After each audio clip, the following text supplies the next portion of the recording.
ಭಾರತೀಯ ಸಿನಿರಂಗದ ಬಹುನಿರೀಕ್ಷಿತ ಚಿತ್ರಗಳ ಪಟ್ಟಿಯಲ್ಲಿ ಮೊದಲ ಸ್ಥಾನದಲ್ಲಿ ನಿಂತಿರುವಂತದ್ದು ಅಂದ್ರೆ ಅದು ರಾಮಾಯಣ ಸಿನಿಮಾ. ಈ ಒಂದು ಸಿನಿಮಾದಲ್ಲಿ ದೊಡ್ಡ ತಾರಾಂಗಣ ಇರುವಂತದ್ದು, ಸಾವಿರಾರು ಕೋಟಿ ರೂಪಾಯಿ ಬಜೆಟ್ನಲ್ಲಿ ಹಾಗೂ ಅದ್ದೂರಿಯಲ್ಲಿ ನಿರ್ಮಾಣ ಆಗ್ತಾ ಇರುವಂತಹ ಕಾರಣದಿಂದ ಈಗಾಗಲೇ ರಾಮಾಯಣ ಸಿನಿಮಾ ಸಾಕಷ್ಟು ಚರ್ಚೆಗೂ ಕೂಡ ಕಾರಣ ಆಗಿದೆ. ಇದೀಗ ಈ ಸಿನಿಮಾದ ಒಂದು ಸಂಗೀತದ ಹಕ್ಕುಗಳನ್ನ ಮಾರಾಟದಲ್ಲಿಯೂ ಕೂಡ ಹೊಸ ಇತಿಹಾಸವನ್ನ ಕೂಡ ನಿರ್ಮಿಸಿದೆ. ರಾಮಾಯಣದ ಚಿತ್ರದ ಟ್ರೈಲರ್ ಬೆಳವಣಿಗೆ ಮತ್ತಷ್ಟು ಕುತೂಹಲವನ್ನ ಮೂಡಿಸಿರುವಂತದ್ದು ಮತ್ತೊಂದು ಕಡೆಯಾಗಿರುವಂತಹ ವಿಚಾರ. ಬಿಡುಗಡೆಗೂ ಮುನ್ನ ಈ ಚಿತ್ರ ಒಳ್ಳೆಯ ಬಿಸ್ನೆಸ್ ಮಾಡ್ತಾ ಇದೆ. ಟಿ ಸೀರೀಸ್ ಸಂಸ್ಥೆಯು ಭಾರಿ ಮೊತ್ತಕ್ಕೆ ಈ ಒಂದು ಆಡಿಯೋ ಹಕ್ಕುಗಳನ್ನ ತನ್ನದಾಗಿಸಿಕೊಂಡಿದೆ.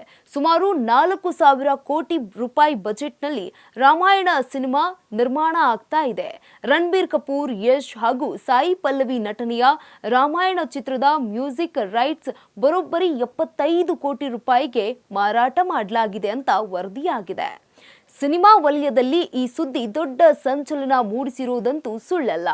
ಆದರೆ ಇದು ನಿಜವೇ ಆದಲ್ಲಿ ಭಾರತೀಯ ಸಿನಿಮಾ ರಂಗದಲ್ಲಿ ಇದು ಹೊಸ ಮೈಲಿಗಲ್ಲನ್ನ ಸೃಷ್ಟಿ ಮಾಡಲಿದೆ.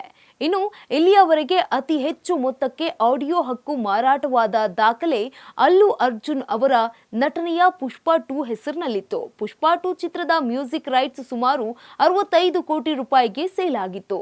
ಇತ್ತ ರಣವೀರ್ ಸಿಂಗ್ ನಟನೆಯ ದುರಂಧರ್ 2 ಚಿತ್ರದ ಸಂಗೀತ ಹಕ್ಕುಗಳು ಕೂಡ ಸುಮಾರು 54 ಕೋಟಿ ರೂಪಾಯಿಗಳಷ್ಟು ಮಾರಾಟ ಮಾಡಲಾಗಿತ್ತು. ಈಗ ರಾಮಾಯಣ ಸಿನಿಮಾದ ಆ ಒಂದು ದಾಖಲೆಯನ್ನ ಸುಲಭವಾಗಿ ಮುರಿದು ಹಾಕಿದೆ. ಈ ಮೂಲಕ ಪುಷ್ಪ 2 ಹಾಗೂ ದುರಂಧರ್ 2 ಚಿತ್ರದ ದಾಖಲೆ ಧೂಳಿಪಟ ಆಗಿದೆ ಅಂತ ಗಾಂಧಿನಗರದಲ್ಲಿ ಮಾತುಗಳು ಜೋರಾಗಿ ಕೇಳಿ ಬರ್ತಾ ಇವೆ.